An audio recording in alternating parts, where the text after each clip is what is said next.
রমজানের কারণে দাম বাড়ছে। আচ্ছা, রমজান মাসে কি গাছে ফল ধরে না? এই যে লেবু লেবু নিয়ে তো যা কারসাজি চলতেছে, এটা আর কি বলবো। এখন ধরতে গেলে বলা হয় যে লেবু সিন্ডিকেট চলতেছে দেশে। যে মালটাটা, এই মালটাটা আমরা রোজার 5 দিন আগেও 3 দিন আগেও কিনছি 250 থেকে 260 টাকা কেজি, কিন্তু আজকে এই মালটাটা আমাদেরকে কিনতে হচ্ছে 350 থেকে 330 টাকা কেজি।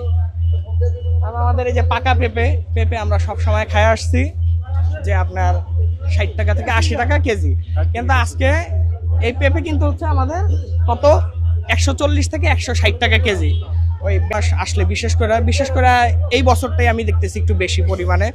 যেমন আপনার কলা, সবরি কলা, যেটা আপনার আমরা সবসময় মূলত 40 টাকা হালি কিনি, ভালো সাইজের কলা, কিন্তু আজকে বাজারে এসে দেখলাম যে এই কলাটা আপনার প্রায় 60 টাকা হালি, এর কমে পাচ্ছি না। 60 থেকে এমনকি 70 টাকা 80। ব্যবসায়ীদের কাছে জিজ্ঞাসা করলে ওই ব্যবসায়ীরা একটাই তাদের প্রশ্ন, একটাই তাদের উত্তর, যে রমজানের কারণে দাম বাড়ছে। আচ্ছা, রমজান মাসে কি গাছে ফল ধরে না? সেটা হলে কি আমার প্রশ্ন। এই হলে কি প্রশ্ন। আনারস 40 টাকার আনারস 70 টাকা, এখন কি